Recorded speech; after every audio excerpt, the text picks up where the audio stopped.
Hello everyone. From the previous video, we have already started the new topic from the unit number 1 of our subject discrete mathematics. And the topic name is function. And in previous video, we have already discussed about the function, basic introduction of function, what are the necessary condition required for the function, okay, and then domain, codomain and the range of the function. These all topics are already studied in a previous video. So आज हम उसके आगे की बात करेंगे, लेकिन थोड़ा overview दे देता हूँ मैं। फंक्शन जो है ओके, उसके लिए ये दो कंडीशन इम्पोर्टेंट है, वो ऑलरेडी हमने डिस्कस की थी। अब किसी भी फंक्शन है तो उसको हम जो डिनोटेट करते हैं तो कैसे करते हैं, सी एफ से function f from A to B, getting. So ये ए जो है वो क्या हो जाएगा, हमारा complete set of A, that is nothing but the domain of the function, and the complete set of B which is called the codomain of a function. अब हमने बाद में देखा था रेंज, तो रेंज क्या है, तो range is nothing but the associated element of the set B codomain, right. वो क्या हो जाएगा, रेंज।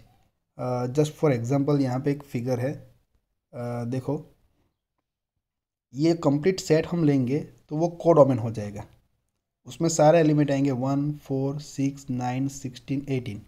बट हमें रेंज लिखनी है तो रेंज क्या आएगी, ये फंक्शन की रेंज मैं लिखता हूँ आर एफ। तो यहाँ पे क्या आएगा, एसोसिएटेड एलिमेंट। देखो मतलब कि वो एलिमेंट की वो इमेज होने चाहिए, ये सेट ए के एलिमेंट की इमेज जो होनी चाहिए वो इमेज वाले एलिमेंट लेना। तो इमेज कौन कौन से, देखो 1, 6, 9 और 18। तो 1, 6, 9 एंड 18, ये क्या हो जाएगा हमारा रेंज फंक्शन की, राइट। सो ये बी सेट के ऐसे एलिमेंट लेने हैं कि वो एलिमेंट कोई ना कोई सेट ए एलिमेंट की क्या होनी चाहिए, इमेज।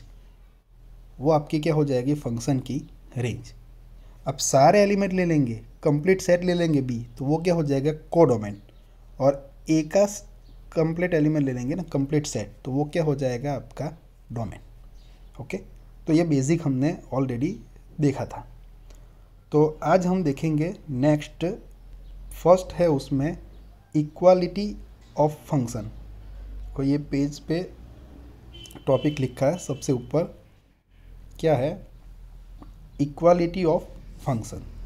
अब दो फंक्शन है, दो फंक्शन को इक्वल हम कब बोल सकते हैं, ओके। यहाँ पे थोड़ी टाइपिंग मिस्टेक है, देखो यहाँ पे क्या आएगा, नॉट इक्वल नहीं आएगा, यहाँ पे क्या आएगा, इक्वल आएगा। मैं आपको पहले ही बोल देता हूँ, राइट। तो यहाँ पे दो फंक्शन है, मान लो एफ एंड जी, ओके। अब ये दोनों इक्वल कब हो गए, तो उसके लिए देखो ये 3 कंडीशन यहाँ पे लिखी हुई है, ये कंडीशन को वो सेटिस्फाइड करेगा तो दोनों फंक्शन को हम क्या बोलेंगे, इक्वल फंक्शन बोलेंगे। तो उसे यहाँ पे क्या लिखा है,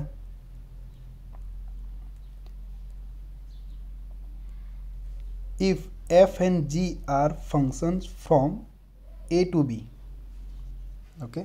मीन्स एफ जो है वो भी फंक्शन है from A to B, and g है वो भी फंक्शन है from A to B, getting. Then they are said to be equal, that is f equal to g if the following conditions hold। अभी following condition क्या दी है, सी first condition क्या है, d of f equal to d of g, that means domain of function f equal to domain of function g। So दोनों function जो है f and g, ये दोनों का जो डोमेन है वो कैसे होने चाहिए, सेम होने चाहिए, फर्स्ट कंडीशन।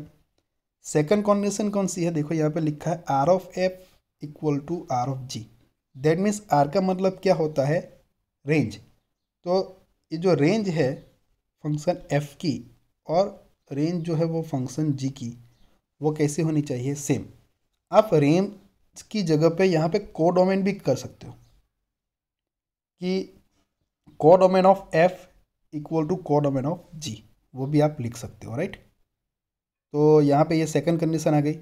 बाद में क्या कंडीशन है देखो कि f of x function is equal to g of x for all the value of x belongs to ए।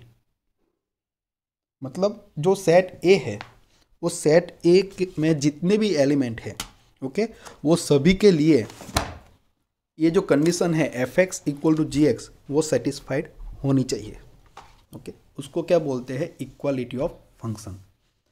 तो मैं आपको एक छोटा सा एग्जांपल देके आपको बताता हूँ। सी, यहाँ पे हम एक ब्लैंक पेज लेते हैं। एक एग्जांपल देता हूँ आपको।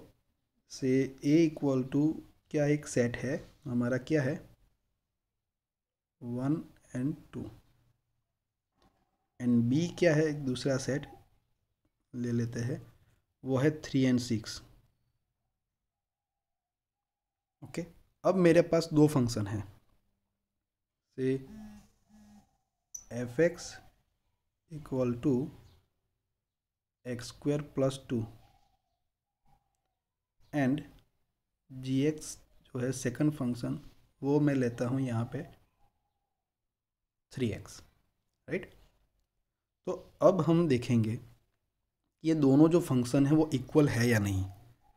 तो सी, ये दोनों फंक्शन हमें लेने हैं, f जो लेना है f function from a to b and g from a to b, getting? तो यहाँ पे होगा क्या? डोमेन जो है दोनों का वो सेम है, सेम, ये a और यहाँ पे भी ये, तो डोमेन कैसा है? सेम है। तो पहली कंडीशन तो हमारे सेटिस्फाइड हो गई। अब सेकंड देखो, सेकंड में क्या है? रेंज है, राइट। तो अब दोनों में चेक करोगे तो वो भी सेम आएगी, या तो हम क्या कर देंगे अभी यहाँ पे कोडोमेन। तो कोडोमेन हमारा क्या है? दोनों में बी है, देखो यहाँ पे दोनों में सेम ही है, तो दोनों कंडीशन सेटिस्फाइड होगी। तो हमें थर्ड कंडीशन देखनी है, कौन सी? कि एफ एक्स इक्वल टू क्या है? G x for all the value of x belongs to A, मतलब ए की सारी वैल्यू के लिए ये होना चाहिए। तो देखो यहाँ पे क्या होगा, मैं यहाँ पे ए की वैल्यू कितनी है हमारे पास? दो है, 1 and 2, ओके। सो ये पहली 1 हम लेंगे और यहाँ पे रखेंगे f x and g x में, तो आंसर क्या आएगा? देखो एफ ऑफ 1 जो है क्या आएगा? 1 square by 2, sorry 1 square plus 2, तो आंसर आएगा 3। एंड जी ऑफ 1 जो है वो क्या आएगा? 3 इंटू 1, सो 3 आएगा। तो सी, ये दोनों कैसे आए? सेम आए। F1 इक्वल टू क्या आ गया? G1। तो एक में दो वैल्यू है, उसमें फर्स्ट जो एलिमेंट है 1, उसके लिए तो कंडीशन सेटिस्फाइड हो गई। अब जो सेकंड एलिमेंट है उसके लिए भी कंडीशन सेटिस्फाइड होनी चाहिए, तब जाके हम बोल सकते हैं कि ये जो गिवन फंक्शन दिए हुआ है f x and g x, वो कैसे है? इक्वल है, राइट। अब लेते हैं हम सेकंड एलिमेंट ए का, ठीक है ना। For all the value of x belongs to A, मतलब ए के अंदर जितने भी एलिमेंट है वो देखने। तो हम 2 रखते हैं, तो यहाँ पे पहले हम क्या फाइंड कर लेंगे? एफ ऑफ 2, तो क्या आएगा? 2 स्क्वायर प्लस 2, मतलब 6 आंसर आएगा। और जी ऑफ 2 करोगे तो क्या आएगा? 3 इंटू 2, क्या आएगा? 6, गेटिंग? 2 एक्स की वैल्यू 2 रखी, तो देखो यहाँ पे भी दोनों कैसे आए?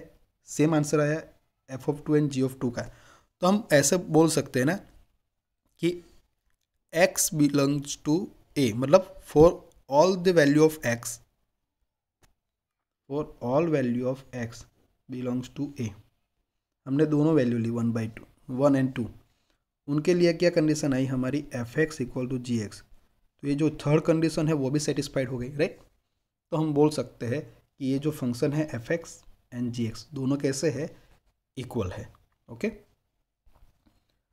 अब उसके बाद हम देखेंगे टाइप्स ऑफ फंक्शन के बारे में। अब टाइप्स ऑफ फंक्शन जो है उसमें बहुत सारे हैं, लेकिन यहाँ पे बेसिक 4 फंक्शन दिए हैं।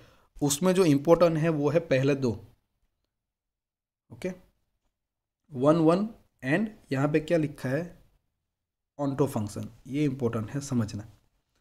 अब देखो ये बुक में जो दिया है ये सब कुछ हम देखेंगे, लेकिन उनसे पहले मैं आपको थोड़ी आइडिया देता हूँ 1 1 फंक्शन एंड ऑन्टो की, ओके। तो उसके लिए हम फिर से ब्लैंक पेज पे जाते हैं। तो सी, मेरे पास एक सेट है, सेट ले लेता हूँ मैं, उसको नाम देता हूँ ए, और दूसरा सेट है बी। अब उसके एलिमेंट जो है वो मैं यहाँ पे लिखता हूँ, कौन से, 1 2 3 4, और यहाँ पे लिख देता हूँ मैं कोई भी एक एलिमेंट में लिखता हूँ 3 4 5 8, ऐसे ही लिखा है, मैंने कोई फंक्शन डिफाइन नहीं किया। अब ये दोनों के बीच में जो रिलेशन है from A to b, that is your function f, okay.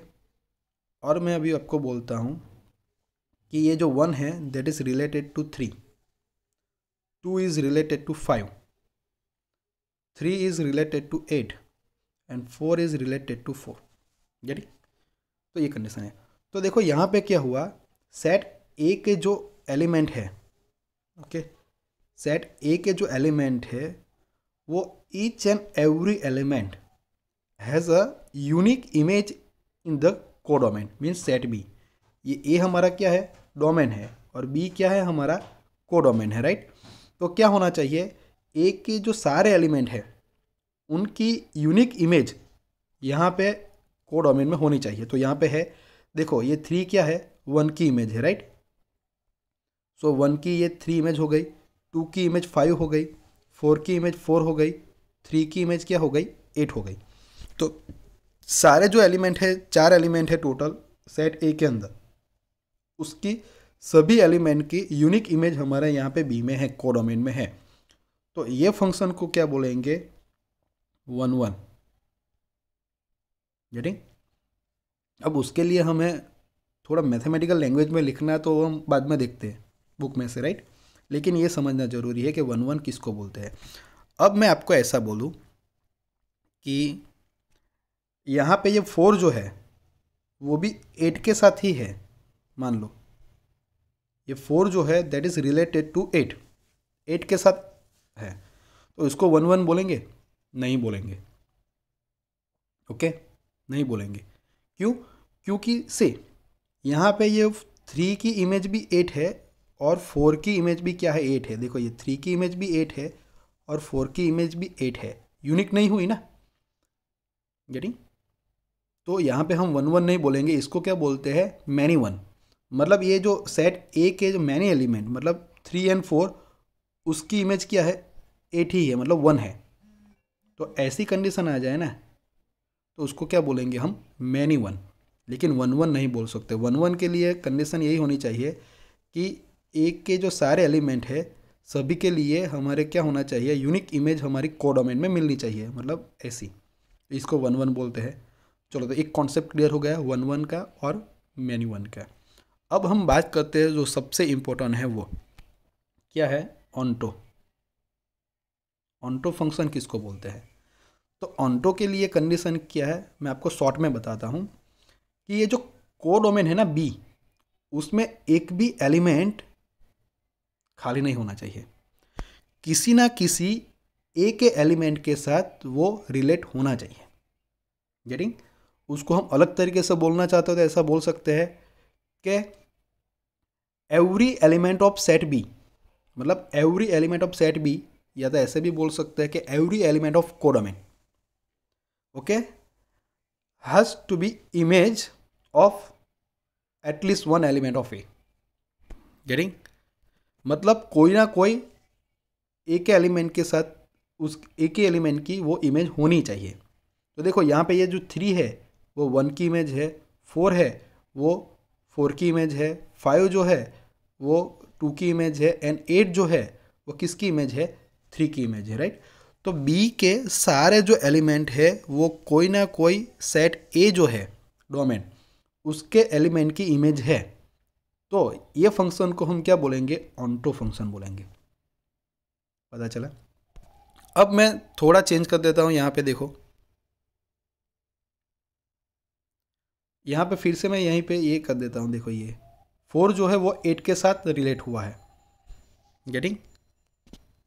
Colour same ले लेते हैं हम। 4 जो है वो 8 के साथ ही है।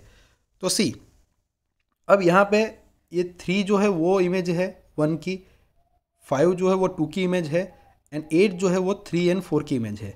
लेकिन ये जो बीच वाला जो बाकी रह गया ना 4 किसी की इमेज है? नहीं है। तो उसको ये हम ऑन्टो नहीं है। समझ में आया? ऑन्टो फंक्शन नहीं है। क्यों? क्योंकि ये 4 कोई भी सेट ए के एलिमेंट की इमेज नहीं है। सो अकॉर्डिंग टू डेफिनेशन हमारा क्या होना चाहिए? ये बी जो है हमारा सेट बी कोडोमेन, उसके सारे एलिमेंट जो है ना वो कोई ना कोई सेट ए के एलिमेंट के इमेज होनी ही चाहिए। मतलब कोई ऐसे खाली नहीं होना चाहिए हमारा एलिमेंट। खाली हो गया तो वो ऑन्टो नहीं होगा। गेटिंग? तो ये ऑन्टो नहीं है। उसके पहले की हम करें बात, अभी ऐसा कर दे तो ये ऑन्टो हो जाएगा। क्यों? क्योंकि ये सारे अभी कोई ना कोई सेट एक एलिमेंट के साथ क्या हो गए? अभी रिलेट हो गए, राइट? इमेज हो गए। तो ये बात हुई 1 एंड ऑन्टो के बारे में। अब नेक्स्ट आता है, वो क्या आता है? 1 ऑन्टो, ऐसा आता है। मतलब क्या हो गया? 1 भी है और ऑन्टो भी है, दोनों का कॉम्बिनेशन आ गया। तो देखो ये एग्जाम्पल जो है वो बेस्ट है हमारे लिए। देखो यहाँ पे क्या है? ये 1 भी है। देखो ये सारे एलिमेंट की यूनिक इमेज है तो 1 है। ओके। और ऑन्टो भी है क्योंकि सारे एलिमेंट बी के जो है वो अभी कोई ना कोई एलिमेंट के साथ रिलेट है, सारे एलिमेंट इमेज है। गेटी? तो ये क्या हो जाएगा? 1 ऑन्टो। तो ये थर्ड बन गया हमारा। पता चला? ओके। तो ये बात हुई ये सभी के बारे में, 1 फंक्शन, ऑन्टो एंड 1 ऑन्टो के बारे में। अब जो है एक नया आता है वो है इंटो। उसमें क्या कंडीशन आती है? ओके, वो हम देखेंगे, बुक में भी दिया है। लेकिन ये जो 3 है वो बहुत इजी है। इंटो भी है, वो भी इजी ही है। ऐसे लिख कर जाता है उसको, इंटो, इंटो फंक्शन। अब इंटो फंक्शन किसको बोलेंगे? ओके। तो उसके लिए क्या करना पड़ेगा हमें? एक एग्जांपल यहाँ पे जो लिया है वो थोड़ा चेंज करना पड़ेगा। ओके। अब ऐसा मान लो कि इंटो के लिए मैं क्या करता हूँ, थोड़ा यहाँ पे चेंज कर देता हूँ।